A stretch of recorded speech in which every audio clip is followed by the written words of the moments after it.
tal. Rapaz, mudei o visual, porque tava uns 3 meses sem cortar o cabelo. Eu percebi aí. O que aconteceu com a tua? Emagreceu? Não. Pois é. É, Então, é. professor, é o seguinte, a nossa proposta aqui, boa noite a todos, né? Alice, Kaira, Rejane, Marcos, tá? A nossa proposta aqui eu hoje até falei com eles no grupo, como todo semestre eles têm uma carga horária para apresentar a coordenação, uma carga horária de atividade complementar, então vamos fazer um ciclo de palestras sobre ética, né, com advogados que eu vou convidar. Claro, é restrito só para a turma do terceiro bloco. E aí, de certo modo, começa aqui contigo, né? Começa contigo esse ciclo de palestras.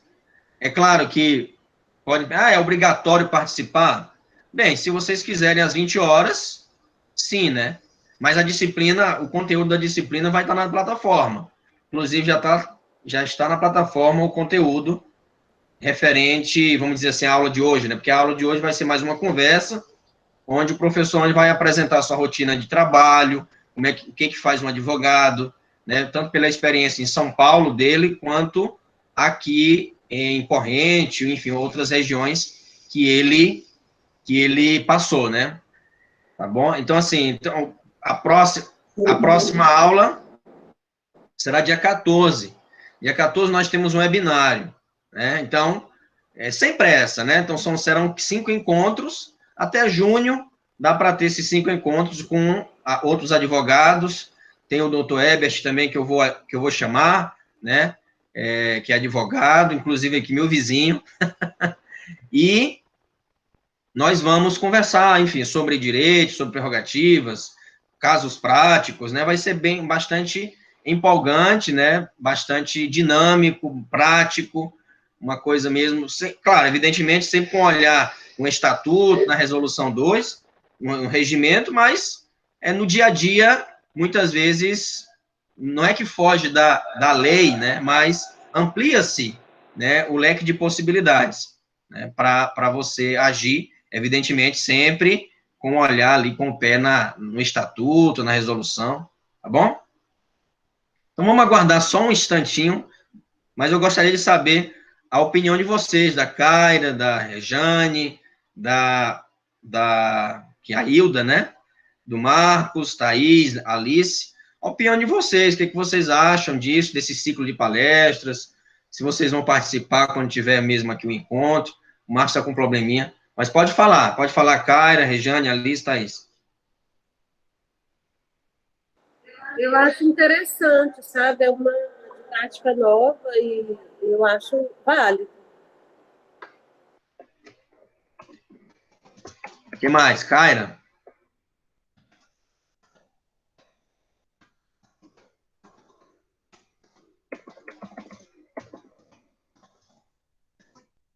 Oi. Oi. Eu acho legal também, interessante a gente conversar com um profissional e tá na aula com um advogado já formado. Vocês estão me ouvindo? Sim. Ah, tá bom. Sim, É só isso, eu acho interessante também. Algumas pessoas não têm dificuldade de entrar, só tem o Gmail. Tem o Gmail, não precisa nem baixar nada, aplicativo nem nada, é só acessar pelo computador, é tranquilo. E pelo celular, já ensinei lá como é que vocês fazem, né? Só baixar o aplicativo. É muito melhor, o Ângelo também é favorável dessa abordagem do Meet, não tem esse cai-cai de É, conexão. eu também acho.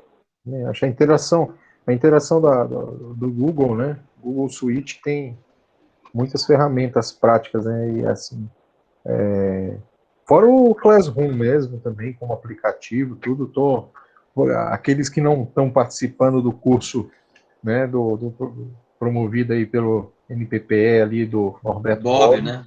né? Introdução ao pensamento do Norberto Bobbio, é muito interessante. E assim, a abordagem que o professor Atualpa faz, principalmente com esse ambiente do Google, do Classroom, é muito legal. Então, assim, essa questão de você ter interatividade, de estar recebendo, por exemplo, na hora que você tem o Gmail, na hora que o professor, na hora que a turma está ali postando material, comentando, por exemplo, hoje a gente falou bastante na minha aula sobre fórum, se de repente você tem um material, uma discussão que é feita dentro do Classroom, no seu e-mail já bate a notificação de que alguém foi lá e adicionou um comentário.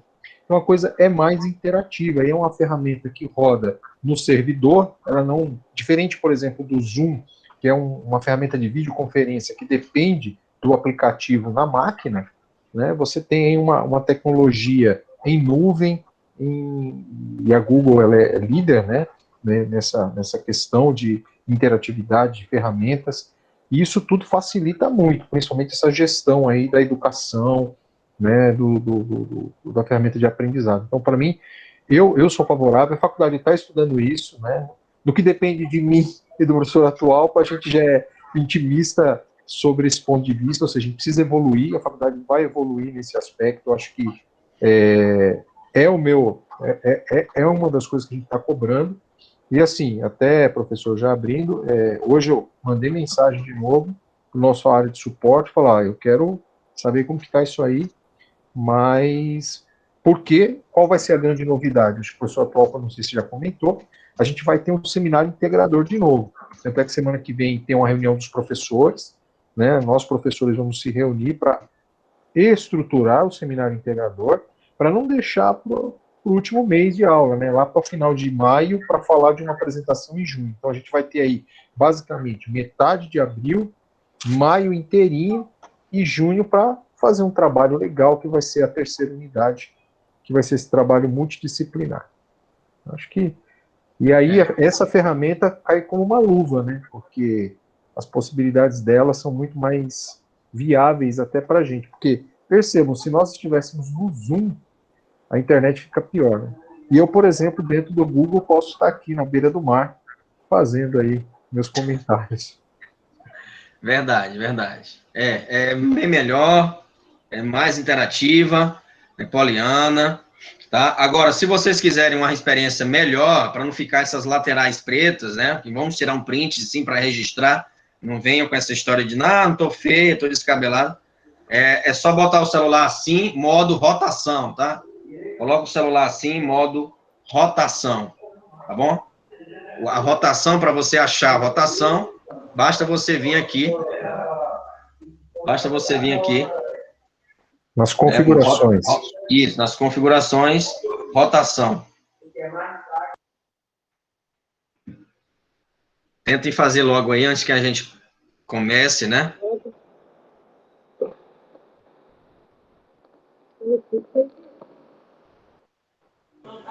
Professor, você já vai tirar a foto agora, é? Não, agora não.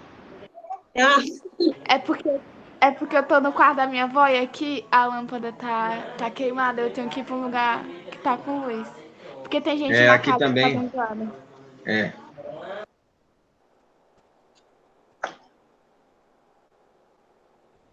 Prontinho. A Andressa estava mais animada no encontro presencial, ela tá com cara de desanimado. No presencial ela estava mais animada. Ótimo, então vamos lá, vamos esperar. Tinha alguém aqui falando, acho que era a Andressa falando que não estava conseguindo. Não, eu consegui, já estou aqui, professor. Isso mesmo. É melhor aqui que a gente vê logo as pessoas. Pode ficar com a câmera ligada. Vocês podem ir tentando, não tem problema, né? É só desligar a câmera e colocar o celular assim para... É a mesma coisa de você colocar modo rotação para ver a imagem assim, né? Depois vocês podem ir tentando aí, quando estiver perto de terminar, a gente tira o print para registrar. Quem sabe vocês vão aparecer no Instagram da faculdade, né? Ai. Mas o povo aqui tá afiado na ética, viu, prof? Eles estão bem, né? Eles ficaram mesmo a ética. Tá bom. Então, vamos começar. Depois a gente denomina como vai ser, por exemplo, essa palestra aqui, essa fala, essa conversa, melhor dizendo, esse colóquio aqui do professor Ângelo, tá? Então, vai proceder da seguinte forma, tá certo? Eu vou começar com uma pergunta, sobre o dia a dia dele, né, sobre a rotina, e vocês vão encadeando outras perguntas, podem ficar à vontade para perguntar, né, sei que vocês estão ansiosos para saber quanto é que um advogado ganha, né, mas podem perguntar, viu, Hilda também, né, estava ansiosa, eu posso advogar, não posso advogar? Pergunte, eu sei que você tem uma pergunta para fazer, embora nós já tenhamos falado, né, mas...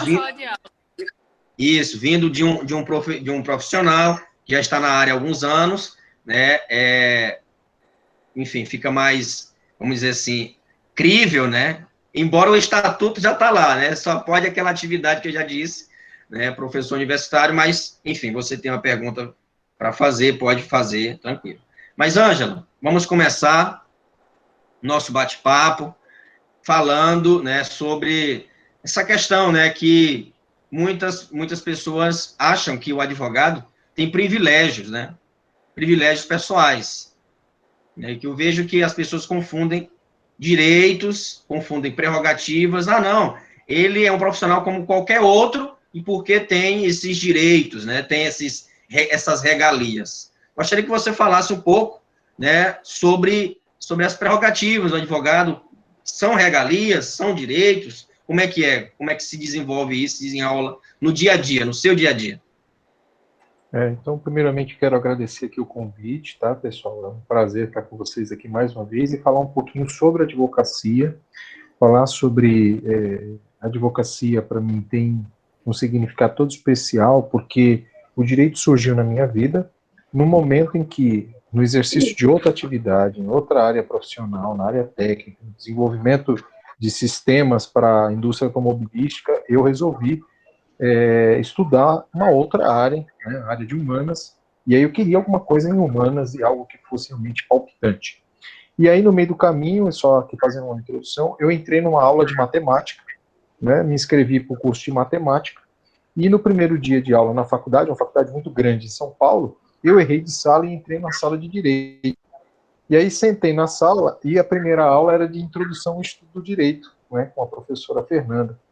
E aí a professora entrou e falou, pessoal, sejam bem-vindos ao primeiro dia de faculdade, essa semana é a semana de integração, e a gente vai começar aqui a falar sobre, né, o direito. Aí eu, caramba, eu estou na sala errada. E aí a professora começou a falar de introdução do estudo de direito, resumo da ópera, quando deu intervalo, eu desci na secretaria e falei, tranca aí o curso de matemática, muda para direito que eu vou fazendo direito. Então, assim... Bem ao acaso, né? Foi bem ao acaso, destino. Assim, não acredito muito em destino, né? Mas... Não, na realidade, o que acontece? Eu sempre tive o interesse da docência. E aí, por que matemática? Porque eu gostaria de enveredar a área da docência a ciências exatas, né? Que é uma afinidade que eu tenho, né? Uma vocação, que eu sinto uma vocação. E aí aquela distribuição, vocação, paixão, e aí o direito surgiu como uma paixão e não como uma vocação, né? Ou seja, uma coisa casada com a outra. E hoje eu sou muito grato. Então vamos lá, né? A questão fundamental aí que eu percebo no dia a dia do advogado hoje, né, é essa questão da adaptabilidade. Ou seja, o advogado tem que olhar não só para o estatuto, para o regramento que nós temos como fundamento de comportamento, né, como uma proteção, mas também como um dever sob o ponto de vista da importância que a advocacia exerce dentro das nossas instituições. Ou seja, na regra do jogo, a Constituição, a nossa Constituição Federal, e eu sempre vou puxar a Constituição, porque não só é a disciplina que eu milito, e para mim é uma questão basilar, ou seja, é uma função fundamental para o exercício da justiça. Então, se nós olhamos para uma sociedade onde um dos valores máximos, e a justiça como valor, ela tem realmente um papel e um fundamento muito importante na consolidação do dia a dia da gente, então a gente busca a justiça como um ideal, como um ideário. Então, assim, a advocacia tem um papel muito importante. Então, o que nós enxergamos como regras e como normas que protegem a atividade da advocacia, nós não podemos encarar isso como um digamos assim, um privilégio, né? Não é um privilégio, é uma responsabilidade, dada a importância que a profissão, e eu digo aí, vamos falar do lado profissional, que a função do direito, né, da defesa, do operador do direito dentro do sistema. Isso não se estende só ao advogado que está devidamente inscrito nos quadros da ordem, mas um estagiário, ao exercer funções típicas ali, ele também é defendido, o Estatuto defende a atuação do estagiário quando no exercício de uma atividade forense, né? O bacharel, quando ele está dentro da perspectiva de atuação, por exemplo, como nós vimos no ano passado, no webinar sobre compliance, né? A Camila, que foi a palestrante no dia, ela é bacharel em Direito, e percebam, exerce uma função ligada à área de compliance, governança e controladoria, que tudo aquilo que ela estudou no direito, principalmente sob o ponto de vista ético, tem um peso muito grande. Então, assim, quando a gente olha para as prerrogativas, a gente olha para as normas do Código de Ética, o Estatuto da Advocacia, nós temos que enxergar como uma ferramenta a mais na defesa do nosso Estado democrático de direito. Não é falar em privilégio, mas falar em consolidação da atuação do advogado. Então, assim, é necessária essa autonomia, é necessária essa dedicação. Se vocês me perguntam sobre o ponto de vista profissional, né, se dá para conciliar outras profissões, é complicado. Eu ainda vivo essa... Olha aí, Hilda, já respondendo aí. Eu vivo essa constante luta, né? Até porque, em determinado momento, o conflito de interesse pode acontecer. Mesmo militando na área do direito do particular, né, o direito privado, você vai ter momentos onde o conflito de interesse é muito grande. Mas a gente vai avançar. Então, assim, sob o ponto de vista institucional, sob o ponto de vista, né, do nosso Estado brasileiro, nosso Estado democrático de direito, a função do advogado era uma função primordial para o exercício dos organismos, né, de justiça, para que haja uma administração desses organismos, né, para que haja uma interação e a defesa dos interesses nas várias instâncias, né, que nós temos dentro do nosso Estado, né? Então, e é tema que a gente vai estudar também, viu, pessoal? Constitucional é a tema, a gente vai falar sobre as funções essenciais ao exercício e à defesa da justiça no Brasil. Seu áudio. É verdade. Então, ótimo, professor. Então, não são privilégios. O artigo 5º, inciso 13, 13º, inciso 13 da Constituição, vai falar da liberdade profissional, né, da liberdade de ofício. Agora, por ter esses direitos e prerrogativas, o advogado não pode fazer o que quiser. Por exemplo, se ele for para Formosa, ele não pode defender quantas causas ele quiser. É Bahia já, é outro estado. Acima de 5 causas, ele tem que ter ali ser inscrito também ali na Bahia. Então, não pode alavonter, né, ficar... Então, tem certos limites, né, para o advogado também, não é? Mas, assim, a Hilda, eu sei que tem uma pergunta, né, Hilda, para fazer. Fique à vontade agora. Pois é, eu tinha, mas, assim, eu vou até repassar para o professor Ângelo, mas o senhor, né, já me adiantou e até me deu uma ideia, uma solução para meu impasse, porque, na realidade, eu sou formada numa outra área, né, a área da saúde. E aí eu pensei no início que talvez eu pudesse conciliar as duas áreas, mas aí o professor atual, assistindo a aula, já me adiantou que não dava, né? E aí ele também me deu uma outra ideia que eu achei super válido, que foi eu estar conciliando, né, mas dentro da minha área, numa espécie de associação com outro colega, que é o que eu estou talvez pensando em fazer. Uhum. Porque nada impede de você estar inscrita no quadro da ordem, de repente você exercer. Porque o que aconteceu comigo? Quando eu concluí o curso de Direito, antes mesmo de concluir o curso, eu já tinha passado um exame de ordem, já tinha um certificado de aprovação no exame de ordem. Então é isso que ocorre. A partir do nono bloco, você já tem a possibilidade de prestar o exame de ordem. Então, lá no nono bloco, eu prestei o exame de ordem, e a Ordem dos Advogados, ela expede um certificado de aprovação. Isso significa que você já advoga? Não. Você só está aprovado tecnicamente, né, com base nos critérios de aprovação do exame de ordem, você tem tecnicamente condições para o exercício da advocacia.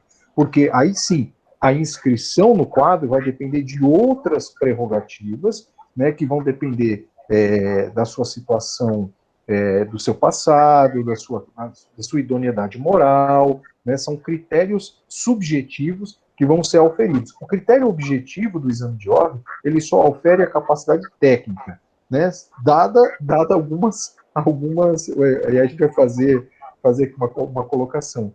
Nenhuma prova consegue medir a capacidade de idoneidade técnica, moral e ética. Ela só avalia o lado profissional do conhecimento, ou seja, qual é o teu acúmulo de conhecimento. Significa dizer que tem muito advogado que passou no exame de ordem que, infelizmente, não tem a menor sabedoria para usar o conhecimento. Sabedoria, né, e é uma coisa que não se ganha na faculdade, né? A gente talvez aprenda a como adquiri-lo, mas é o dia a dia, né? E aí, professor, eu vendo outros colegas aí já da área do direito, né, advogado, falando da dificuldade que é no início, né, de você montar um escritório e você começar a ter renda, porque isso aí demanda um tempo, até você ter uma carta, né, de cliente. E tem despesas que são fixas, que são mensais. Aí você fica se questionando, meu Deus, como que vai ser isso, se eu não posso trabalhar em outra área, se eu tenho que pagar essas contas. Eu continuei exercendo o meu outro ofício, né, na área privada, por ser uma área completamente adversa e justamente para poder fazer suporte desse investimento. Né, digamos assim, eu estava momentaneamente marginalizado, né, dentro daquilo, mas o que acontecia? Eu não conseguia exercer um número de causas suficientes. O que ocorria? Eu estava residindo em outra unidade da federação, São Paulo, mas a minha inscrição do exame, a minha inscrição no quadro da ordem era do Piauí, sempre foi do Piauí. Então, assim, não havia um conflito local. Então, por exemplo, algumas coisas eu já conseguia fazer só no Piauí. Em São Paulo, eu praticamente não tinha o exercício. E eu só assessorava, né, na ocasião, e nessa ocasião, por exemplo, o escritório que hoje eu estou vinculado é um escritório do meu sogro. Né? Então, assim, de maneira familiar, ele é o ponta de lança, né, e eu consigo dar suporte de parecer, suporte de administração, suporte. Então, assim, vocês podem também, eventualmente, olhar, e até o professor Paulo falou, você não pode, de repente, liderar, encabeçar, tendo esse conflito de interesse. Né? Se você está extremamente vinculada a uma área, você não vai conseguir advogar. Eu digo que é complicado. Então, hoje, se eu consigo levar, às vezes, alguma outra área, é porque a advocacia pura fica com sócio, e eu vou cuidar de outros interesses. Né? Então, assim, é o natural, mas é apaixonante, a gente não consegue se desvincular do direito. Essa questão da remuneração, ela é progressiva, sim, é um trabalho inicial que você vai perceber que demanda muito investimento seu no sentido de aprender a lidar com clientes. Essa questão da carteira de clientes, ela é natural, tá? Todos vocês, a partir do momento que você se dedica, um cliente puxa o outro, né? E a ferramenta principal é essa que vocês têm nessa disciplina, é olhar para o teu comportamento ético, principalmente em relação aos seus colegas. Eu acho que, e aí eu vou fazer um comentário, uma das minhas grandes dificuldades é essa minha adaptação ao quadro de colegas que a gente tem na região. Não porque exista conflito, é porque é uma maneira diferente. Quando você vem de um grande centro, onde você não tem, onde a questão é toda muito formal, né? Você olha para o outro advogado de maneira muito mais formal. Você não sabe de onde ele vem. Você está falando de um quadro onde tem, por exemplo, 500 mil advogados, quase 1 milhão. Então, assim, é muita gente inscrita. Então, assim, o tratamento é outro. Agora, quando você advoga num lugar onde você conhece as pessoas desde a infância, você estuda, é diferente. Então, assim, e aí aí é onde aflora as paixões que não devem aflorar dentro da advocacia. É como eu falo, o direito tem que ser tratado de uma maneira técnica. Né? Por isso que eu defendo o pensamento científico em relação ao direito. A gente não pode acumular paixão e direito. Direito e paixão não combinam, é igual bebida e direção. São duas coisas que não dá certo. Então, o que mais? Agora, só reforçando a pergunta da Hilda, ela pode, por exemplo, professor, fazer a peça, construir tudo, e outros colegas assinar, sem problema, correto? Correto, correto. E é basicamente... que foi uma saída, assim, que eu achei boa, essa ideia que o senhor me deu, né? E assim, de início, é o que vai acontecer para que você possa criar essa aproximação, você pode fazer todo um atendimento, e logicamente vai depender aí do suporte de um parceiro, né, de uma parceria, e a advocacia só é legal quando tem parceria. Tá? Então, não tenham medo de trabalhar com outro advogado. Lógico, como toda parceria, como toda atividade, muitas vezes você pode se deparar com algumas parcerias não tão lucrativas, né? Ou mesmo não tão positivas, né? Você vai, às vezes, perceber que está sendo explorado, né? Na realidade, você não está sendo explorado, você está sendo tentado, né, para poder, digamos assim, fazer mais. Né? E esse fazer mais implica em você ter mais oportunidade lá na frente. Né?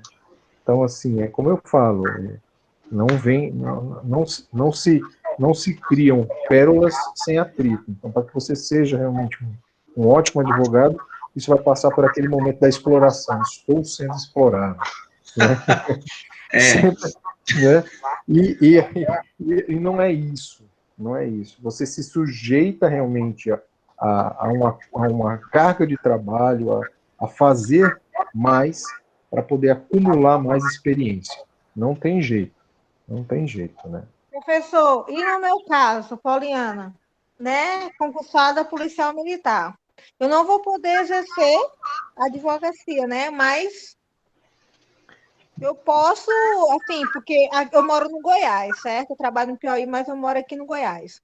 E aqui tem a gente da família do meu esposo, tem escritório, tem tudo, né? Então eu vou poder ajudar, auxiliar com alguma coisa.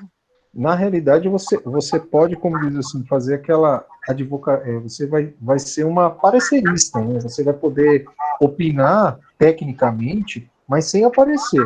Né? E eu acredito que nem assinar um parecer você vai poder. Diferente, por exemplo, de quem está na área privada, que muitas vezes pode aparecer como um parecerista, dar uma opinião. No seu caso, que exerce uma função específica dentro do Estado, e existe uma incompatibilidade direta, né, porque o próprio Estatuto diz que não é permitido o exercício da advocacia por agentes, né, públicos, né, alguns serviços públicos, alguns servidores públicos. No seu caso, ligado à segurança pública, existe um conflito de interesse muito grande. Mas isso não impede que você, conhecendo a área policial, entendendo, por exemplo, de algumas searas, e eu digo, hein, a seara do direito administrativo ligado à polícia é uma das searas mais lucrativas que existe, tá? Eu tive um professor de direito administrativo... Falou a língua deles agora. Direito administrativo, policial, direito militar, e aí eu vou dizer, eu tive um professor que ele era corregedor da Polícia Militar de São Paulo, corregedor. Então, assim, aquele cara que só tratava de patologias, né, eu vou dizer patologias dentro do exercício da função policial, né, policiais que estavam à margem do sistema. Então, ele, como corregedor, ele mesmo falava que os colegas que saíram da polícia para virar advogado administrativo, para defender policiais, era uma febre. Porque quando o cara achava a veia da polícia, sim, conhecia como funciona a estrutura militar, a estrutura da polícia, e tem o direito e começa a advogar na área administrativa para a polícia, é muito lucrativo, é uma das áreas mais lucrativas. E aí quando você pega, por exemplo, a polícia militar de estados, né, e você monta um escritório para poder atender colegas policiais, né, e você já, logicamente, não está mais do lado, né, do lado não exerce mais a função, você tem uma bagagem muito grande. Então, é um nicho de mercado pouco explorado, porque as pessoas enxergam de uma maneira, às vezes, tem um certo temor, né? Pensa que lidar com questões envolvendo corregedoria, ouvidorias, essa questão de sindicância administrativa nos órgãos, ela cria um certo temor, não tem nada a ver, né? É a mesma coisa que o direito penal. Qual é a área do direito que é muito mais lucrativa? Direito penal, por exemplo. Eu acho que o direito penal é uma área lucrativa, porque, no final das contas, né, como dizia uma professora minha de direito penal, 1000 vezes, né, você está tratando de um habeas corpus ou fazer ali um pedido de relaxamento de prisão do que você está fazendo uma ação de alimentos, onde se discute até os garfos, né, de alimentos não, uma ação de separação litigiosa, onde se discute até o garfo, né, o faqueiro, ó, quem fica com o faqueiro? Aí, gente, é complicado, então assim, mas e no começo? No começo você faz de tudo, direito agrário, direito envolvendo o agronegócio, que está na região, são vários anos, vários anos. A única coisa é adaptabilidade, ou seja, você tem que se adaptar às novas tendências. E quando se fala em advocacia, por exemplo, Hilda, você não vai precisar ir para um escritório, você vai fazer tudo através, né, de maneira virtual. Assim como professores hoje em dia já estão se acostumando com uma rotina futura de não ter mais que ir no prédio, né, de maneira física, que vai ter que ir cada vez menos, porque ele vai se acostumar a esse ambiente virtual, e o professor que estiver otimizando a sua vida dentro desse espaço, ele vai aproveitar o momento presencial de outra forma. Então, assim, ir para a faculdade para bater papo, em outras palavras, não é bater papo, é interagir de maneira diferente. Para ter um momento... Pois não, pode falar, Hilda. Não, o professor falando da questão de escritório, a gente sabe que de agora em diante é uma outra experiência, é uma outra realidade que veio para ficar, essa questão virtual. Mas o escritório, eu acho que não tem jeito de não ter um ponto, porque, assim, parece que é arraigado no costume daqui, que você tem que ir lá para levar as coisas, levar toda a documentação, o pessoal que quer mover uma ação com você tem que ir lá. Então, esse costume aí, eu acho que ainda... Na realidade, Hilda, esse custo hoje ainda existe aqui na região, porque não existe o que nós temos, por exemplo, em grandes centros, que é o espaço compartilhado, o escritório compartilhado. Então, por exemplo, a própria Ordem dos Advogados, ela tem projetos, e já se discute, projetos no ponto de vista, por exemplo, de dentro da casa do advogado, ou de um espaço, o advogado tem um espaço físico, dedicado para que ele possa receber ou fazer atendimento, sem a necessidade de um escritório físico. Lógico, o escritório físico tem toda uma possibilidade e reserva ali certos aspectos de atuação da advocacia. Por exemplo, você vai tratar de alguns temas, né? A estrutura é importante você ter essa estrutura. O que eu estou dizendo hoje aqui, a versatilidade das formas de você atuar, sem se prender a certos custos, a certas demandas, a certas necessidades, isso está mudando. Hoje o advogado ele tem que estar mais aberto a ferramentas de gestão, né, ferramentas para gerenciar o seu escritório. Você precisa ter esse approach. E um detalhe interessante, você fala, isso é verdade, o cliente quer te ver no primeiro momento, quer ir lá, tirar as dúvidas dele, e se você for esperto, você resolve o problema dele, e ele for mais esperto numa conversa, ele sai e resolve o problema dele sozinho, sem precisar. Então aí você precisa tomar cuidado para que ele não fuja, né, do seu escritório sem antes ter assinado a bendita da procuração e o contrato de honorários, né? Senão muitas vezes você dá a consulta e a pessoa vai embora e você simplesmente, porque a gente não cobra a consulta, que é um erro, né? Então assim, criou-se esse costume de que a advocacia não cobra consulta, né? E percebam, os grandes escritórios, nos seus pareceres, é onde eles mais faturam, é na advocacia preventiva e na consultiva, e não na área, né, quando você está lá no contencioso. O contencioso já foi, contencioso é prejuízo, contencioso é aquilo que vai acontecer de uma maneira onde, por exemplo, quem está indo atrás já perdeu dinheiro, perdeu tempo, está questionando o direito, a pessoa às vezes não tem dinheiro para te pagar. E isso vai do particular à empresa. Agora, quem consegue navegar bem dentro do preventivo, É diferente, porque e aí você precisa ter o quê? Estudar para poder chegar nessa fase da pessoa te procurar para entender por onde ela deve ir, ao ponto dela virar e dizer assim, não, então você resolve para mim? Você faz para mim? Faço. Essa é a ideia, essa é a ideia. E assim, interessante que as pessoas gostam do escritório físico, mas depois elas vão te cobrar direto pelo WhatsApp. Aí o cara vai te mandar o WhatsApp todo dia. Você fala, não, vá no escritório. Não, mas eu tenho Mas WhatsApp. Então, assim, você percebe que a tecnologia, ela veio e ela é, às vezes, distorcida, porque eu tenho clientes em São Paulo e já captei clientes em São Paulo que eu faço por vídeo. A entrevista é por vídeo, a conversa é por vídeo. Teve gente na pandemia que adorou, falou, não, ótimo, não preciso ir no escritório. E ele nem sabe que eu não estou em São Paulo. Não precisa saber. Né? isso aí está migrando para outras áreas, né? A telemedicina, tem a questão também de designer de interiores, que você filma um ambiente, passa as medidas, passa a planta, e faz tudo via WhatsApp, sabe? A inteligência. Só aqui, que, só pode que, só que aqui na região aqui, eu sinto que, tipo assim, quem vai querer mexer com a área tributária, por exemplo, alguma outra área assim, que o pessoal do interior ainda não está adaptado ainda com essa nova era, por isso que eu acho que a questão do espaço físico ainda se faz necessário. E aí é uma questão de adaptação, né? Mas aí cabe a vocês, operadores e futuros advogados, terem uma visão mais futurista, mais voltada para justamente o quê? Fazer com que os seus clientes tenham essa visão. Essa visão de, por exemplo, de no futuro ter internet lá no interior e o cara não precisar se deslocar até a cidade só para ir para o seu escritório. Ele já ligar ali o WhatsApp, fazer uma videochamada, já pode pagar pelo WhatsApp, né? Daqui a pouco já vai começar a poder fazer transação, né? E aí, então percebam, o mundo está se modernizando, né, para que nós tenhamos mais tempo para outras coisas e não para acontecer o fenômeno que acontece hoje. Você se enfiar num monte de coisas e não sobrar tempo para aquilo que é mais importante na vida da gente, que são as interações. Né? Então a gente está perdendo muito tempo e está fumando. E aí agora gostaria que o meu professor de filosofia falasse um pouco mais.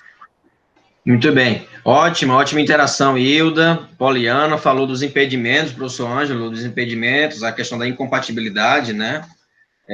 Por exemplo, um professor pode advogar. Ele pode advogar, mas nunca contra o órgão que paga, né? Nunca contra o órgão que o remunera. O professor da universidade estadual pode advogar, mas ele não pode advogar contra o Estado, né? O professor da universidade federal pode advogar, mas nunca contra a União, né? Com quem o órgão paga, né? Enfim, ótimo. Então, professor Ângelo, com relação a isso, doutor Ângelo, né? E só para um detalhe, pessoal, advogado pode ser sim chamado de doutor. Tem essa bobagem que as pessoas inventaram, colocaram.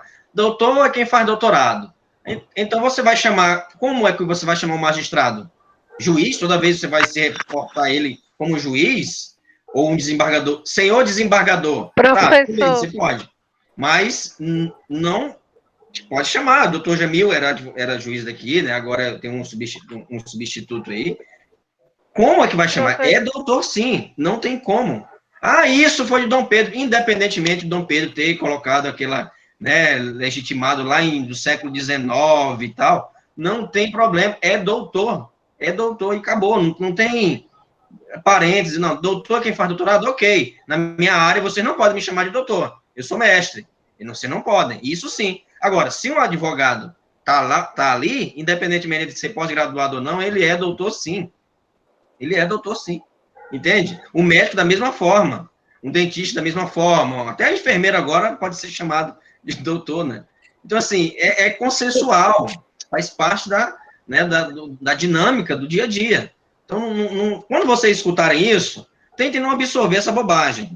Né? Tentem não absorver essa bobagem, que isso aí só gera discussão, celeuma, bobagem, tá? Não significa dizer também que você tem o direito e vai advogar. Não necessariamente, você pode prestar concurso, o campo do direito é bem aberto, certo? Agora, professor, em relação a isso, a Letícia queria falar isso. Fala, Letícia. queria, mas já foi Não, queria não. respondido. Queria não. Quem não? Por favor. Ah, já foi? Fale. Não, eu só ia falar, porque eu já ouvi pessoas falando exatamente isso, que não chamam um advogado de doutor, uma advogada, porque ele não tem mérito, a pessoa usar até essas palavras para ser chamado de doutor. Ou Até o dia seja, que ele for preso, né? Médico.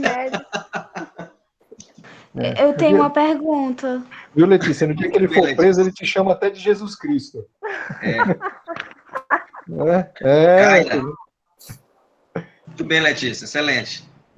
Quando a gente faz o exame da ordem, a gente não necessariamente vai ter que escolher alguma parte, por exemplo, se é direito penal ou direito tributário. Aí vamos supor que eu entre na carreira de advogada como criminalista. Só que depois, passado o tempo, eu não quero mais ser criminalista e eu quero agora atuar como na parte do direito tributário. Eu posso ter alguma coisa, vai existir um conflito? Vocês estão me entendendo? Não, entendi, cara. E assim, só te respondendo, o direito é uno, tá? O direito é uno, a gente tem aí essa metodologia de separação de áreas para poder tratar de uma maneira mais específica. E dentro daquilo que a gente chama de regime jurídico, ou seja, desse conjunto de regras, normas, princípios que determinam certas condutas ou determinados institutos, isso faz com que você, como no dia a dia você precisa ter um pouco mais de afinidade, saber usar as ferramentas para tratar daquela área de uma maneira com mais expertise, com muito mais envolvimento, então automaticamente você acaba se dedicando a uma área. Mas como advogado, a partir do momento que você, passado, né, no exame de ordem, e aí é interessante, eu já entendi sua pergunta, eu faço uma segunda fase de direito tributário, faço uma segunda fase de direito penal, civil, constitucional. Isso me restringe na minha atuação futura? Não. Essa escolha é porque não haveria possibilidade de que você fizesse uma prova prática para cada área do direito. Né? Você ficaria mais 5 anos tendo que estudar só para poder fazer. Né? Então, assim, essa questão é um filtro técnico, né? Um filtro técnico utilizado, né, mediante essa questão de prova, né? A prova como método de avaliação técnico-profissional, né?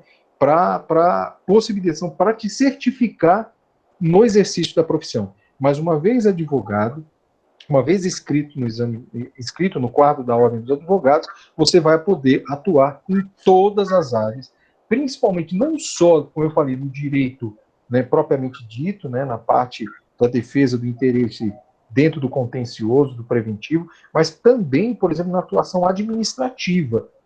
E aí eu falo no administrativo, o que é?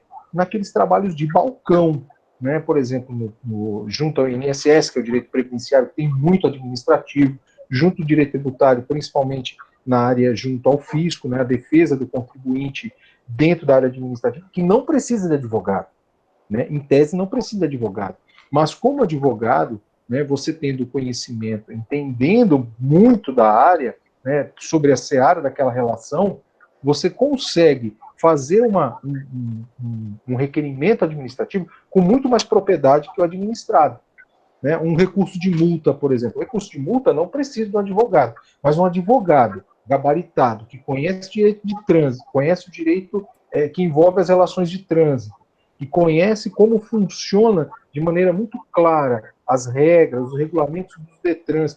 Essa pessoa tem capacidade de fazer um requerimento administrativo com muito mais profundidade, objetividade, e o resultado junto à administração pública é melhor. E nós não estamos falando de processo, não estamos falando de advocacia convencional, estamos falando de prestação de serviço na área administrativa em todas as áreas. Por exemplo, pode falar.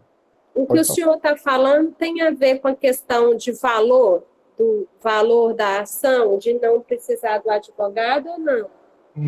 Não. O que acontece, eu estou falando da prestação de serviço, o que o advogado, por exemplo, você como operadora do direito... Né, como habeas corpus, é isso também? Isso, a questão, por exemplo, do habeas corpus, que pode ser...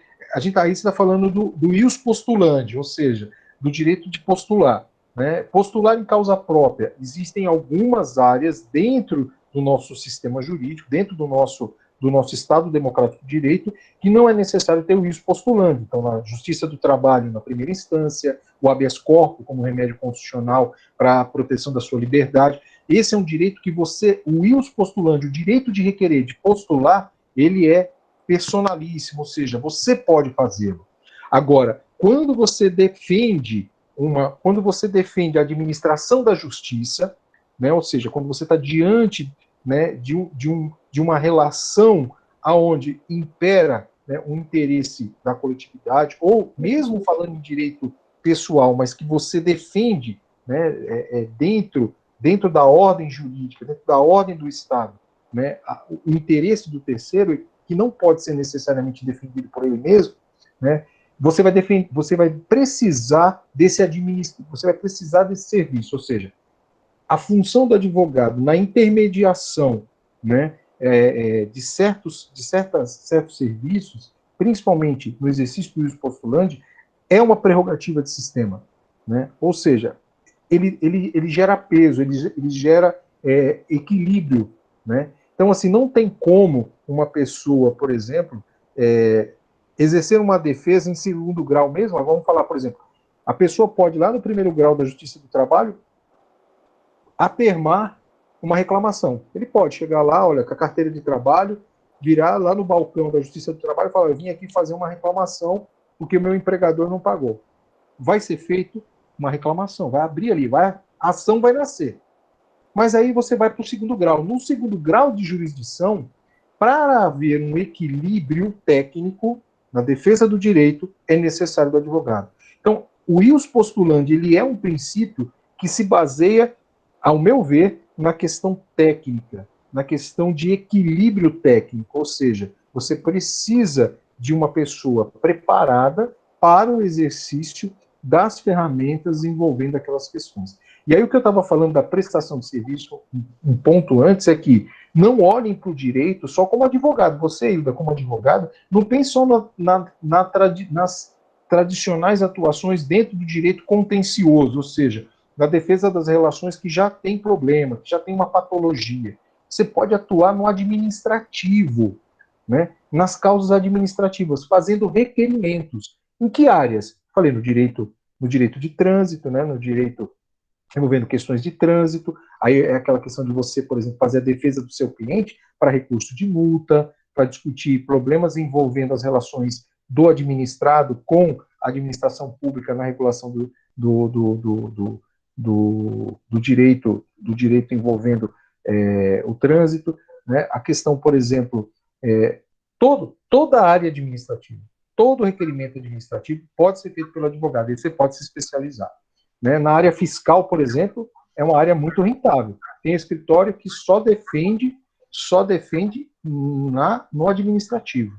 Né? Ele se especializa em discutir com a Receita, por exemplo, a Receita Federal, a Receita Municipal, Estadual, o tributo. O contribuinte vai ter uma defesa técnica administrativa. Isso chega, por exemplo, até um terceiro grau, né? Dentro da área, dentro da administração pública, existe o exercício da função, digamos, jurisdicional não tradicional, mas existe o que? As instâncias de julgamento administrativo que prevêem, dentro dos órgãos da administração pública, uma função que não seria dele, especificamente, uma função típica, né? Mas que é exercida para quê?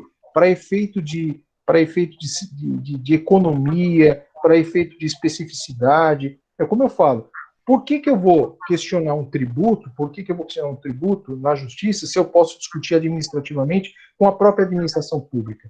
Né? E aí vou para um segundo grau de jurisdição interno, para um terceiro grau, que é o caso do CARF, por exemplo, que é o Conselho de Recurso, o Conselho Administrativo de Recurso Fiscal, que é a terceira instância administrativa, quando a gente fala de Receita Federal.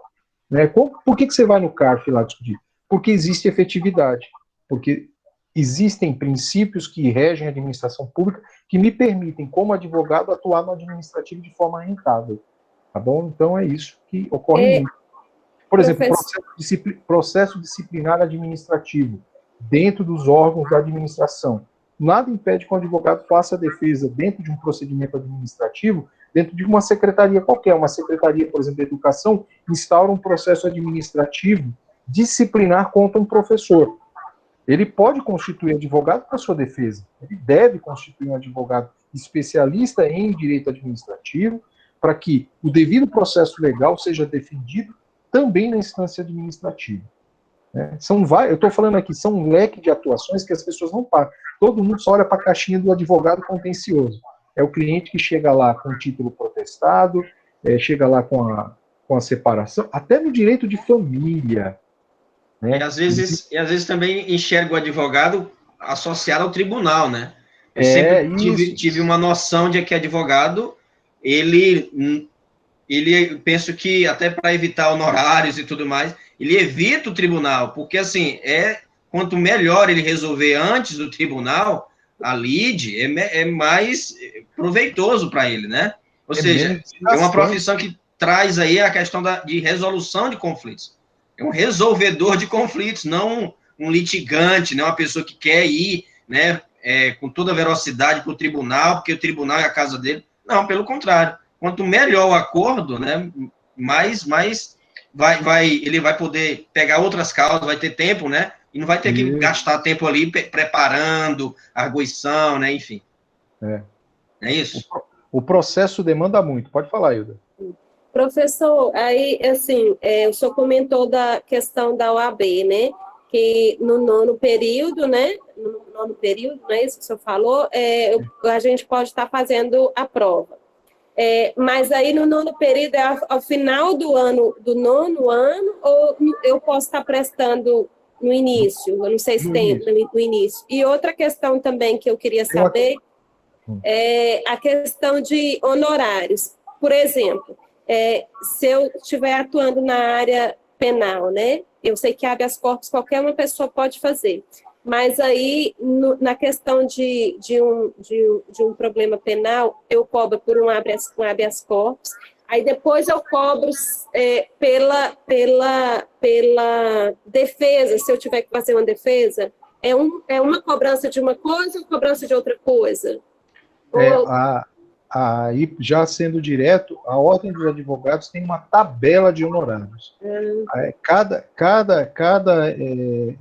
seccional, né, que se reporta a uma unidade federativa, ou seja, existe a seccional do Piauí, seccional de São Paulo, e aí nós temos, de maneira interiorana, nós temos as subseções, né, ou seja, dentro das comarcas nós temos as subseções, de nível estadual a seccional, né, e aí o que vai acontecer? Cada seccional elabora a sua tabela de honorários, né? Então, se você for lá no site da OAB Piauí, da OAB São Paulo, você vai baixar a tabela de honorários. E a tabela ela é bem descritiva. Ela coloca lá o mínimo que um advogado deve praticar de valor para todos os tipos de atuação, inclusive administrativa.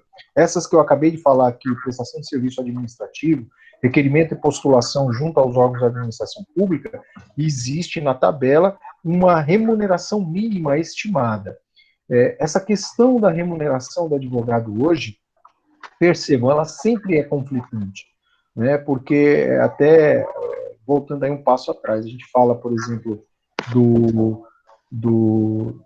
as pessoas não querem chamar o advogado de doutor, né? Porque N questões, mas aí quando elas estão diante de um grande problema, elas te chamam, né? E assim, a questão dos honorários, né? Existe um problema muito sério, que é o que a gente chama de aviltamento. O aviltamento dos honorários advocatícios hoje é um problema sério dentro da Ordem dos Advogados a nível nacional. Começou com trabalhos, por exemplo, hoje, até um tempo atrás, como fala?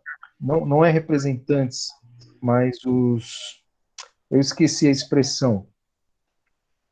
O que ocorre? Técnicos em assuntos jurídicos, é isso? Não, professor. Não. Quando você está não cumprindo a diligência, mas você é contratado para o exercício de um ato jurídico de audiência, por exemplo. Aí eu esqueci a expressão. Não é... Eu vou lembrar, daqui a pouco eu vou lembrar. Então, o que acontece? Esse aviltamento... Tipo uma perícia? Não, é assim. Um grande escritório, por exemplo, ele defende interesse bancário. Né? Vamos lá, direito bancário. Né? Então, Então, assim, quantas causas bancárias você tem para uma mesma instituição financeira, instituição bancária no Brasil? N. E aí, Tá, eu sei, é como se a TIM, né, também, não é isso? Isso. E Né? aí, Isso. tem o termo técnico que a gente usa para... Propositor não, Não, o preposto é aquele que... Preposto, isso. Mas no caso do advogado, ô, gente, cara, tô para lembrar a expressão. Não, tranquilo, eles vão entender. Então, o que acontece?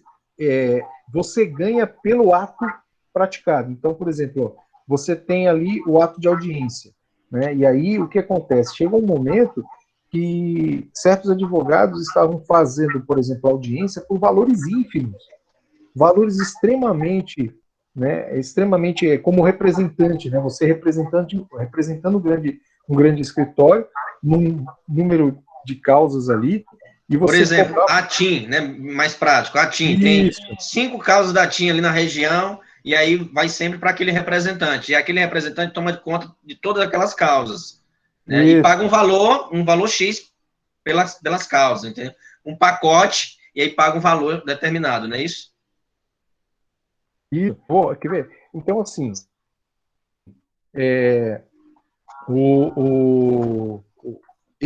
essa modalidade de advocacia, né, de advocacia de massa, por exemplo, a gente fala que é advocacia onde você tem o mesmo tema, né, sendo tratado, digamos assim, de forma muito, num volume muito grande, né? Isso faz com que o que acontece?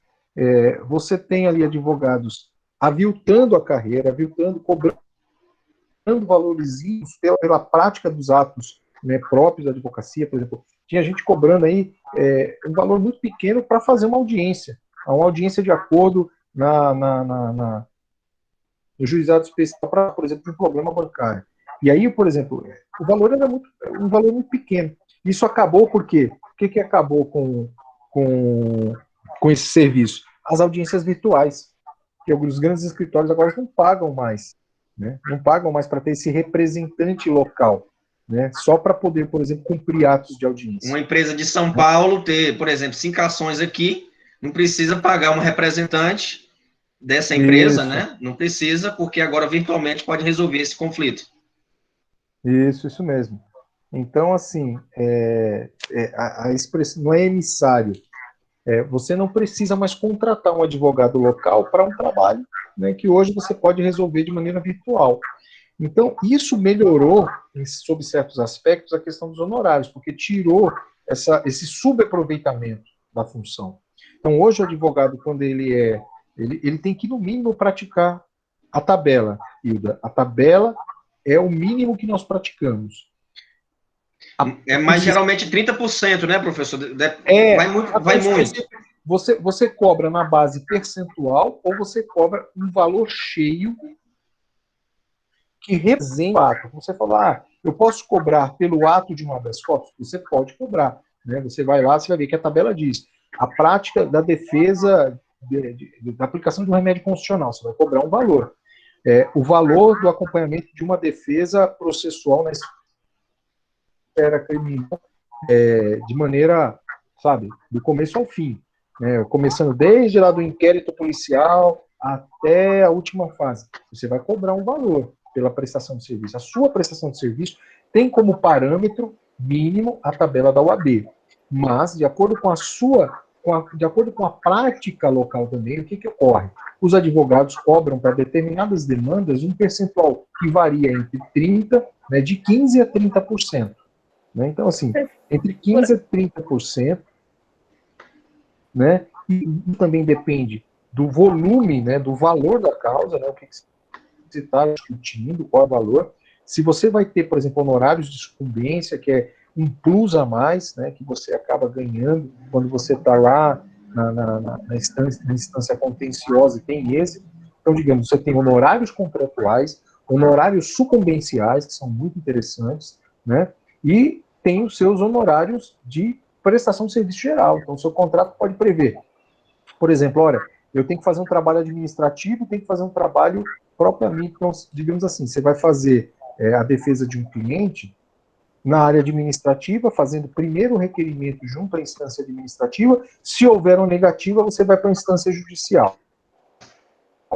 Então, você tem que fazer ali dois trabalhos, duas frentes de trabalho. Você tem que cobrar pelas duas frentes de trabalho. E aí você pode dizer, olha, pela parte administrativa, eu vou cobrar um valor cheio, tanto salários mínimos, né, um salário, 2 salários mínimos. Aí você vai para a instância judicial. Bem, na instância judicial, como eu já prevejo honorários de incumbência, e a gente também não sabe se ganha ou não, eu mudo minha esfera de cobrança e vou, por exemplo, para a questão percentual. Sobre o proveito do direito adquirido lá na frente, do direito discutido, do direito contado, né, a partir do momento que você tiver lá um resultado positivo, você vai cobrar um percentual sobre o proveito econômico que o seu cliente vai ter. Se lá no final, né, a esfera administrativa não rendeu nada, ela te rendeu como prestação de serviço, você cobrou um valor fixo. Você vai para o judicial, você vai para o contencioso. Lá na frente, o seu cliente ganha. Sobre todo aquele montante de aproveitamento econômico, você estipulou para ele em contrato um percentual que paira entre 30%, que é um valor, né, que você fala muito, não. Dependendo da ação, não. Você trabalha tanto, você tem tanta coisa para você resolver, né? E assim, o que o professor Atualpa fala, no final das contas, um bom acordo inicial é a melhor coisa. Porque quando você vai para o contencioso, que você vai para o processo propriamente dito, às vezes você trabalha 5, 6, 7, 8, 10 anos, lá na frente você fala assim, rapaz, valeu a pena? Dependendo da situação, não valeu a pena. Né? Nem para as partes, nem para o advogado. Só por curiosidade mesmo, curiosidade. Porque qualquer um pode, né, impetrar o habeas corpus, né? Mas por curiosidade, quanto custa um advogado para fazer isso aí, em termos de dinheiro que cobra? Ah, olha, eu assim, um habeas corpus, no mínimo, uns 4 mil reais, 5 mil reais seria o ideal com habeas corpus. 4 mil reais? Você está falando de liberdade, né? O sujeito está preso. Não, né? mas eu estou falando de uma coisa que sabe... qualquer pessoa poderia fazer, né? Por isso eu pensei que era mais barato. Mas o problema de qualquer pessoa fazer aí é aquela questão, não é qualquer pessoa. Né? Você está colocando o seu empenho ali na resolução de um problema que, em tese, a pessoa pode postular.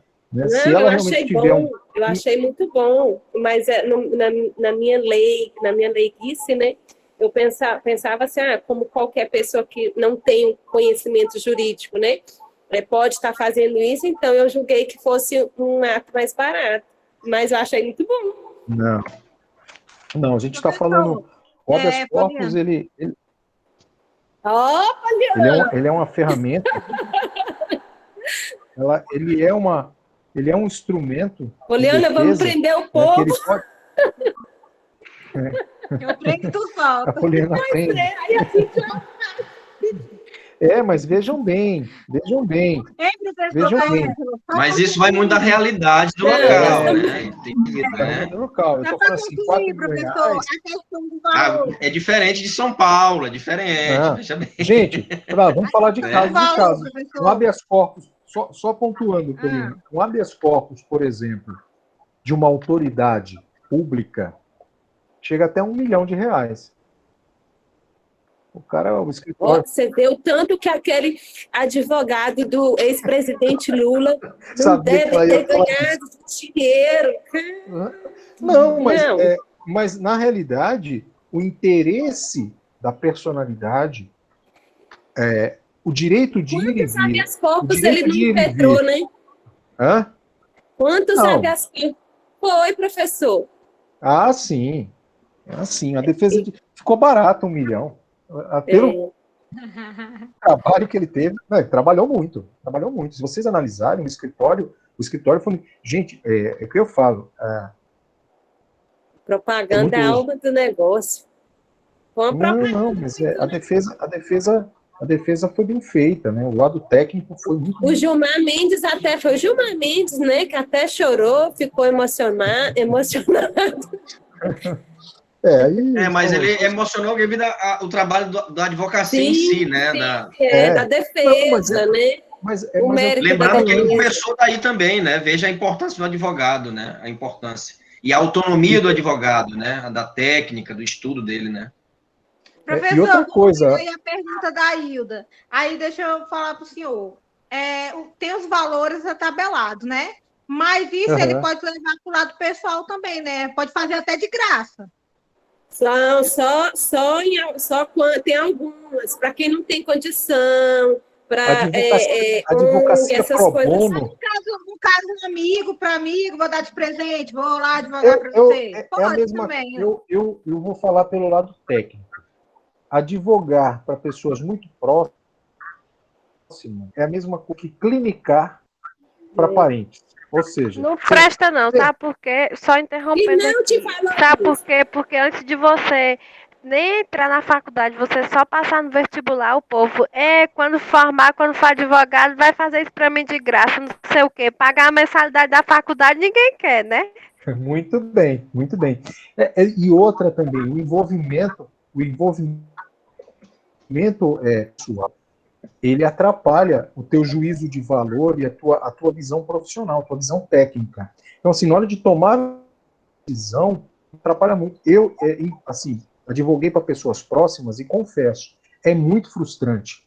Porque o que acontece? Existe uma carga emocional, principalmente quando não há êxito, por mais. E assim, se você tem do outro lado uma pessoa que analisa de uma maneira com bom senso, que você se esforçou, né?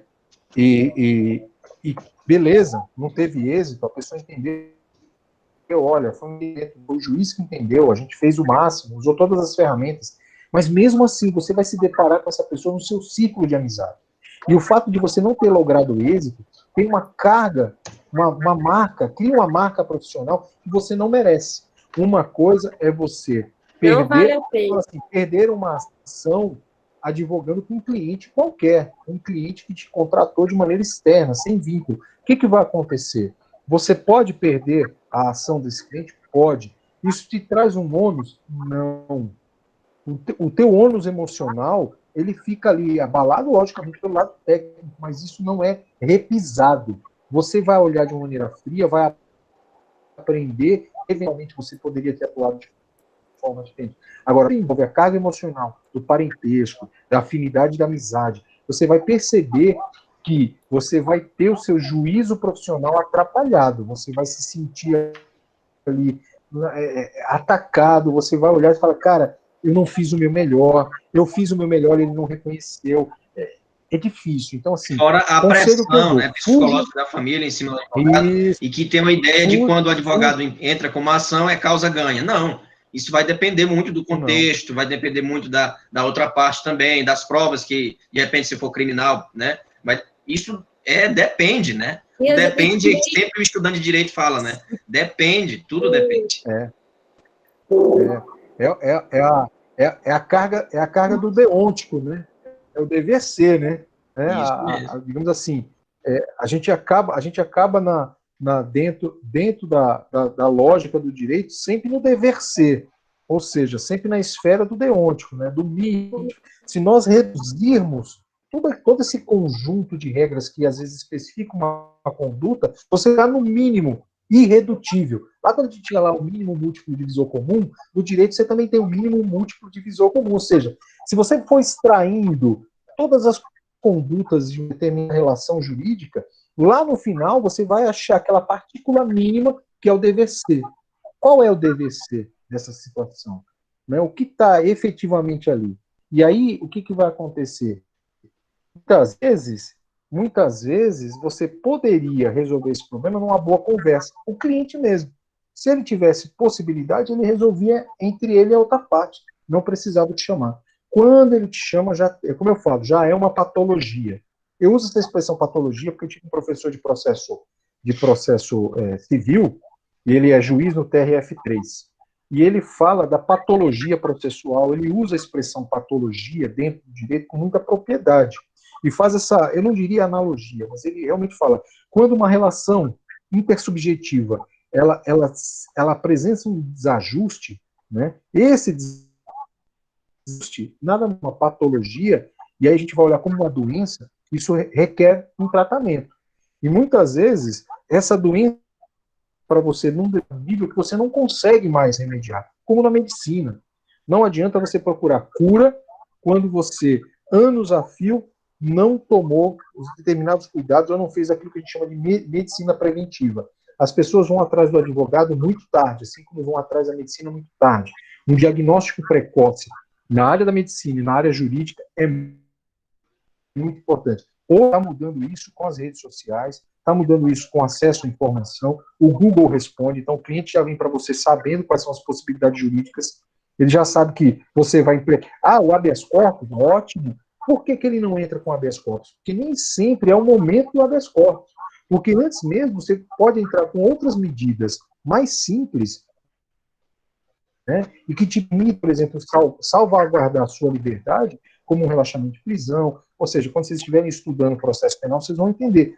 Quando vem o habeas corpus? Cara, quando você já foi preso, quando você já está lá na frente, você discute o devido processo legal, você discute uma arbitrariedade. Mas antes disso, o próprio sistema jurídico, o próprio processo já tem ferramentas próprias para não necessitar usar. Ou seja, eu não tenho que ir lá um canhão para matar, né, uma mosca. Né? Então, assim, o problema é que o pessoal...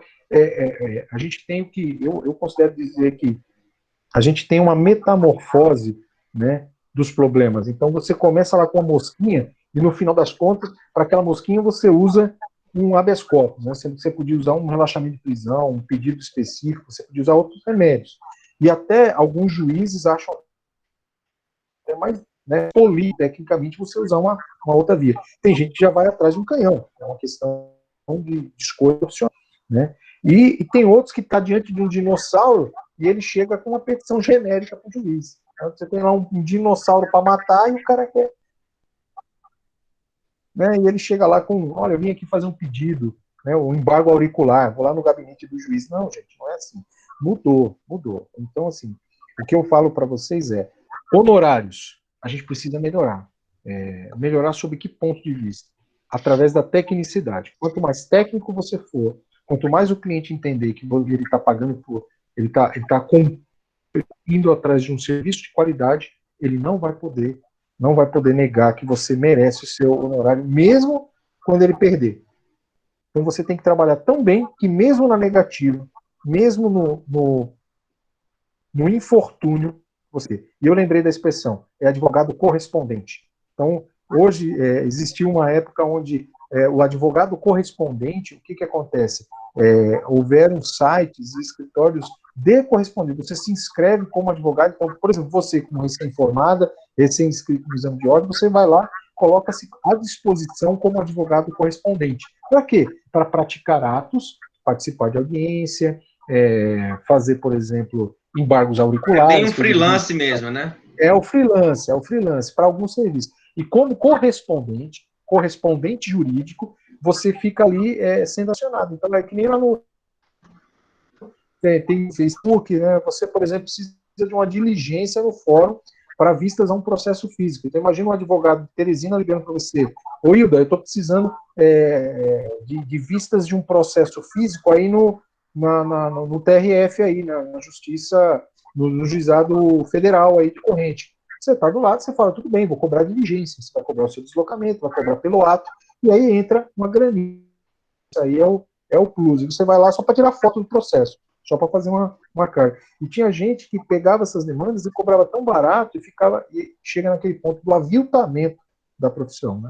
Aviltamento dos honorários. Isso também pode ocorrer, né, com um colega. Por exemplo, você cobra 30% por determinada ação, ou até mesmo acorda com ele, olha, no final, se nós ganharmos, tem 30%, né? E aí tudo acordado. O que acontece às vezes é que o colega, enfim, pode cobrar mais barato, e isso é captação indevida de clientela, né? Então, como profissionais autônomos, por isso que tem uma tabela definindo os honorários, já até coloquei no grupo lá, mas isso, é claro, depende de cada região. Por exemplo, em Barreiras, eu fui para uma consulta numa advogada, e ela cobrou R$250, estava lá.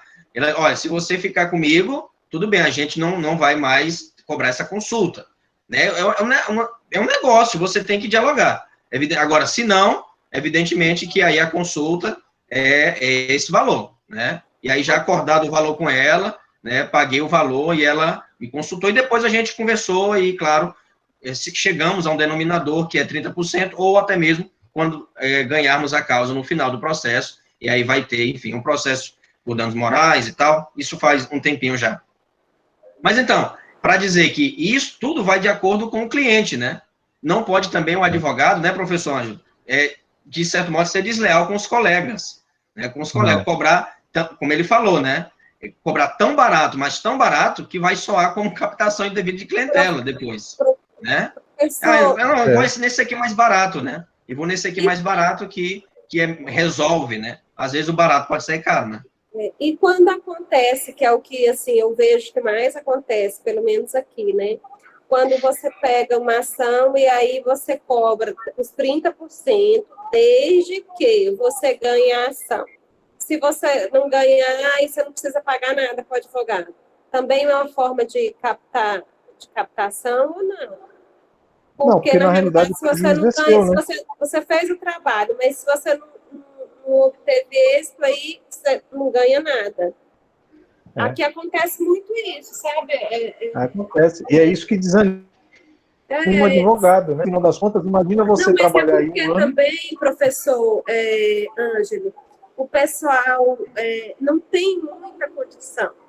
Quer dizer, não tem condição nenhuma. Então, o que eu vejo os advogados fazendo é isso, ó. Então, a gente pega a ação, mas se ganhar, os 30%. Se não ganhar, você não tem que me pagar nada.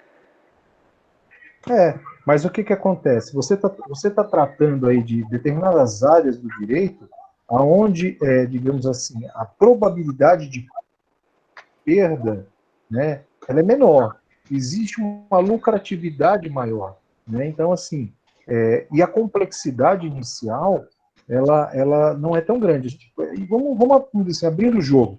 Quais são as áreas onde essa prática da cobrança do percentual sobre o êxito da causa é mais comum? A área previdencialista.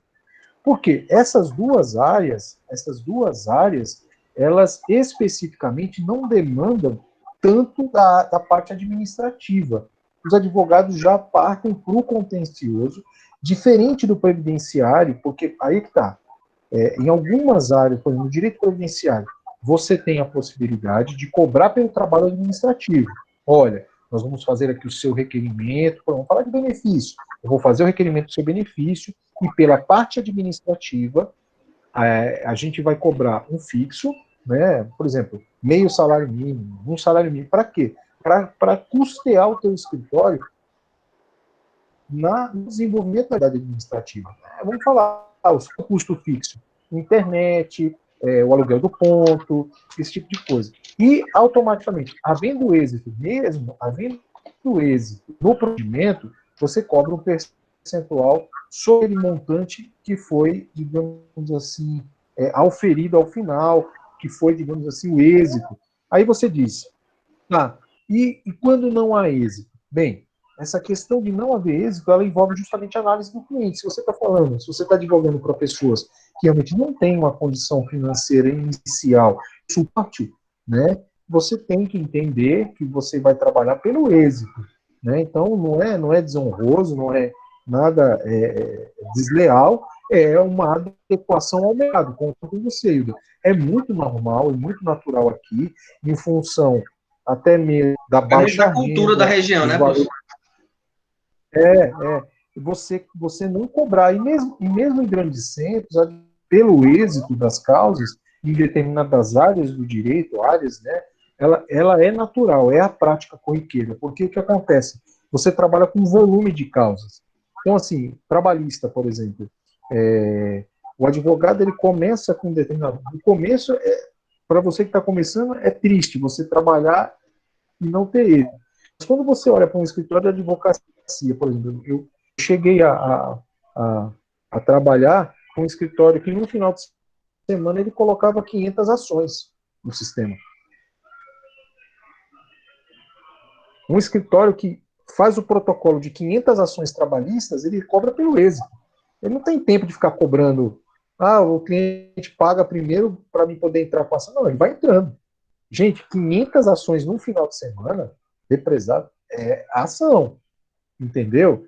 Então, assim, e o escritório, aí aquelas 500, quantas ele vai ter êxito? Se ele tiver êxito na metade, ele já pagou o ano dele todo, entendeu? E às vezes não, e às vezes é praticamente 90%, 80% de êxito, dependendo da área. Então, assim, essa prática de cobrar pelo êxito, ela é normal, tendo em vista o volume de ações, a criticidade, né? É diferente de outras áreas, como o professor atual narrou aqui um caso envolvendo direito civil, envolvendo certas questões, onde a consulta, por si só, ela requer um pouco mais de approach do advogado. O advogado não vai poder falar qualquer coisa, né? Você não tem um direito ali estampado, documental, não tem uma relação jurídica muito mais objetiva. Quando você fala, por exemplo, de uma relação onde envolve muitos elementos subjetivos, onde a interpretação, onde a tecnicidade ela vai além, você é obrigado a cobrar por uma consulta. Você vai ter que parar, analisar o seu parecer, né? Você vai ter que estudar, vai gastar tempo ali. Estudar, gastar tempo, o teu conhecimento e assim, o teu parecer inicial, ele tem que ser bem preparado. Diferente, por exemplo, de uma área onde o cliente chega, ó, eu fui dispensado da empresa sem justa causa, justo motivo. Está aqui meus documentos. Não me pagaram nada. É muito direto. Você está entendendo a questão toda envolvida aí? Então, assim, essa cobrança do êxito, ela acontece mas em áreas do direito onde a técnica e o conhecimento profissional aqui ele é menor, ele é mais objetivo. São questões objetivas. Você trabalha em cima de produção de prova documental, de argumentos e fatos documentais. O direito é muito mais claro. Quando envolve uma técnica maior, por exemplo, direito penal. Direito penal não adianta você só ter a boa técnica. Você também tem que ter uma visão ali de análise muito grande. Então, assim, o seu parecer ele tem um peso muito grande. A área civil tem um peso muito grande. Direito de família tem um peso muito grande. Né? Então, assim, responsabilidade civil, indenização. Então, são áreas que você cobra para falar. Eu vou abrir a boca, mas eu vou cobrar para isso. É igual médico. Né? É aquela coisa. O médico, por exemplo, se ele for te aplicar se ele fosse te cobrar por uma injeção, ele não poderia te cobrar o mesmo que ele faz de uma consulta com análise ali, te exame. Não dá. É um serviço diferenciado. Né? E assim, conforme vai se aprofundando, conforme você vai adquirindo expertise, vai adquirindo know-how, conhecimento, bagagem, aquilo que você fala tem mais peso. Né? E esse peso ele é dosado principalmente no valor que você cobra da sua consulta. Então, assim, uma vez eu fiz uma pesquisa, tem escritório de direito de família, por exemplo, que só para análise cobra R$1.200. Só para você mostrar os documentos para ele. A consulta é o parecer. Você nem vai entrar com ação, mas o cara está te cobrando. Mas qual é a estrutura que está por detrás daquilo? Gente, esses dias eu acompanho alguns professores, né? Tem um professor de direito do trabalho que ele estava contratando um bibliotecário para o escritório dele, professor. Ele estava colocando um bibliotecário no escritório. Então você imagina o tamanho da estrutura do escritório do cara para ter um bibliotecário. Uma pessoa formada em biblioteconomia. Isso, para fazer a gestão de artigos, documentos e tudo mais. Gestão de documentos do escritório. Imagina o tamanho da estrutura. Então, assim, e aí você fala, nossa, eu estou num lugar muito pequeno, eu estou num lugar... Não, gente, a gente está num lugar muito bom, a nossa região é uma região que vai crescer muito, e tudo depende da sua técnica, das ferramentas que você vai agregar. Então, trate o seu cliente com a melhor técnica possível, tente agregar valor ao seu trabalho, não entre no jogo da disputa dos clientes, a gente tem aí isso é um campo da ética, digamos assim, a gente ataca a ética da advocacia quando a gente realmente parte para esse tipo de atuação sem levar em consideração o respeito do colega. E eu prezo muito por isso, tenho o prazer de trabalhar com alguns parceiros também que prezam isso, fico feliz, né, de prezar por isso e acho que vocês estão aqui para aprender isso. Então, né? E a gente fica triste mesmo quando a gente vê essas artimanhas, essas espertezas para conseguir clientes e captação de clientes a qualquer custo, né? Isso não dá certo. E Professor, eu tinha, meu celular descarregou na hora, mas só para saber se o senhor respondeu. Eu posso prestar o exame da ordem no 9º período do início, ou tem que terminar o 9º período?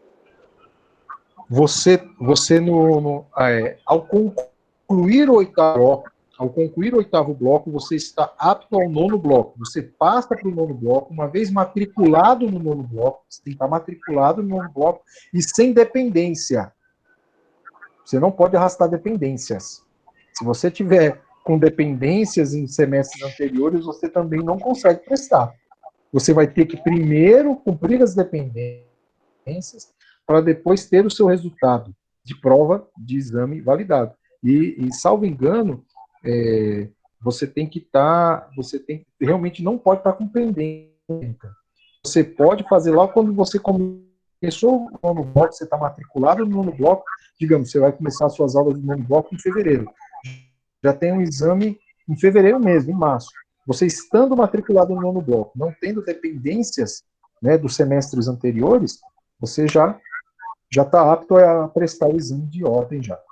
Né? E aí você passando, você já tira um peso das suas costas e só tem um ano para comemorar. Que maravilha. Para fazer o TCC. Fazer o TCC, participar das atividades do NPPE. Oh. Muito bem. Então, que bom, professor Ângelo, que o senhor esteve conosco hoje.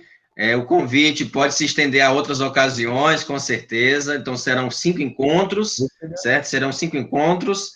Lá na plataforma, nós temos já 2 podcasts, um falando sobre, e uma novidade, né? Aqui nós nunca tivemos podcast, mas coloquei lá, é um assunto simples, com relação ao mandato, tipos de procuração, e também com relação à inscrição. E aí, claro, o professor Ângelo lá respondeu brilhantemente, né? Vai reforçar o conhecimento lá na plataforma. Tá certo? Então, nós teremos só para fechar aqui, 2 atividades, né, objetivas, são questionários, também terão questões subjetivas ali dentro, e um estudo de caso sobre ética, sobre improbidade administrativa, que um advogado se enrolou em determinada região do país, e aí vamos ver o que vocês vão achar disso, e, claro, pensar, refletir e resolver esse caso, tendo como parâmetro, claro, os institutos que nós estudamos.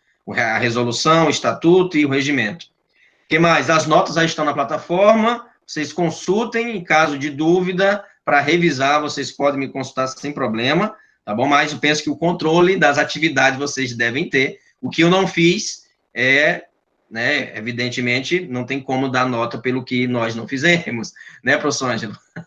Atual, só queria te parabenizar, né, pela iniciativa aí de trazer o professor Ângelo, foi realmente muito agradável a aula e agregou muito, eu acho, ao conhecimento de todos. Que bom, obrigado. Vamos ter outra oportunidade, né, com o doutor Herbert, não pôde hoje porque está uma diligência, enfim, e outros colegas também, né, que já foram também estudantes da FCP, o professor Ângelo não foi, mas agora é professor, né, da FCP, né. Tamo junto, professor, obrigado. Vamos tirar uma foto, tá bom? Vamos tirar. Professor, também para agradecer, viu? Foi muito, nossa, grandioso, a gente aprendeu muito, tirei dúvidas, né? Tanto na minha pergunta como na pergunta da Ailton também, a gente conseguiu tirar dúvidas e já pronta para outra. Muito bem, que bom, né? Que bom. Não será sequenciado, né? Porque aí até junho esses 5 encontros vão acontecer, tá? E aí a gente vai se comunicando no grupo, vai dar certo. Como está sendo gravado, pode assistir, mas assim, o certificado é importante que a pessoa esteja presente, ao vivo, né? Para poder interagir, porque de gravado não tem como. Eu falei presente na hora, mas eu estou presente. Depois assina aí a lista, tá? Ai, Depois meu assina. Deus, que assina isso?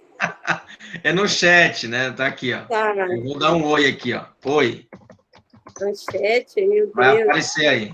Não sei onde que é. Os 3 pontinhos, Hilda. Isso, é só clicar nos 3 pontinhos aí. Enquanto isso, a Thaís vai colocando o celular assim, né, Thaís?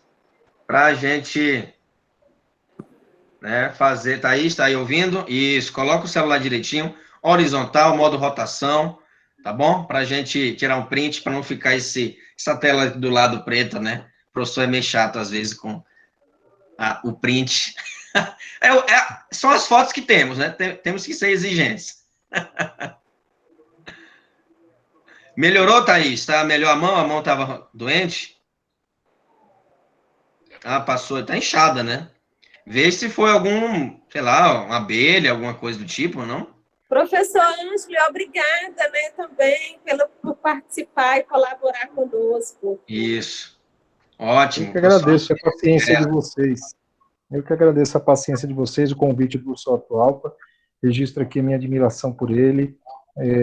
Muitas vezes as pessoas não entendem, assim, que eu vou dizer assim, que aqueles que às vezes nos provocam mais são aqueles que mais têm, digamos assim, a contribuir com a nossa formação. Então, aquele professor que te provoca, aquele professor que te contesta, aquele professor que muitas vezes não te agrada, é aquele que mais vai te auxiliar no futuro a entender, né, ou a responder perguntas que você hoje não tem resposta. Então, assim, aprendam com o professor atual, ele tem muito a dedicar a vocês, se dedica muito na nossa equipe, e para mim é um prazer trabalhar com ele e trabalhar com vocês, tá bom? Então, desejo muito sucesso e que a carreira jurídica realmente seja não só uma realização profissional, mas, acima de tudo, também uma realização de vida, e que vocês façam a diferença na nossa sociedade, tá? Que nós trabalhamos para... Muito bem. Ótimo, isso mesmo. A gente trabalha para formar cidadãos, não advogados. Advogado é uma consequência, é um simples detalhe. Lá no final é um detalhe, é um bypass, é um bit, na geral que nós temos aqui, é um bitzinho, tá?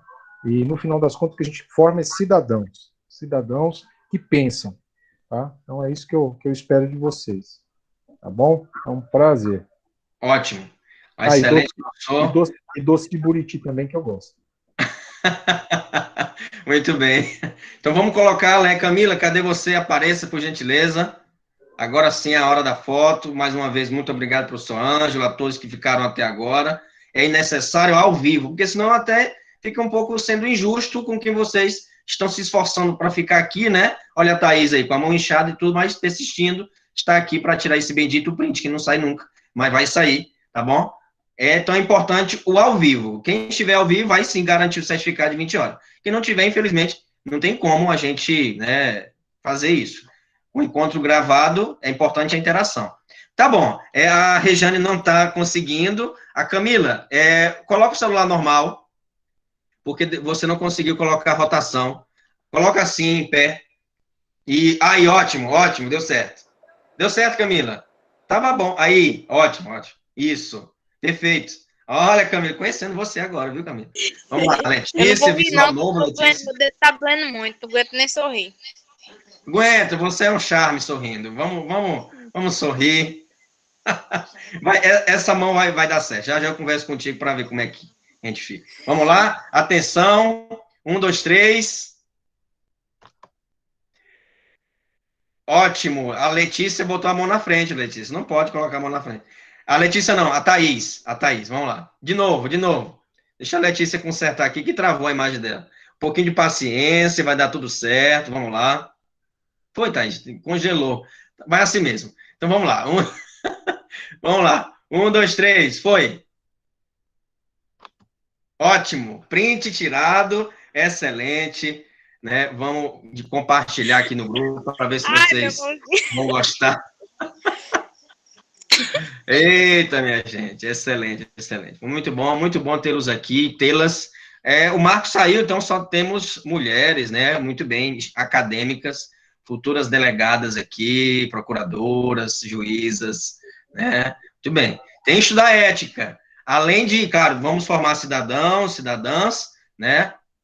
E é decisivo, né? O professor até mencionou um pouco do conceito de Kant, né? Veja que nós já estudamos Kant, o dever ser, né? Então, veja que nós fizemos, conversado, né, uma revisão de toda a unidade 1, de certo modo, aqui até discutido com vocês. Pessoal, agradecimento total a vocês, parabéns, vamos conversando no grupo, tá? E vai dar tudo certo. Até mais, gente. Ética e jurídica, professor, e direito constitucional também. Ah, é? Até logo. Tchauzinho.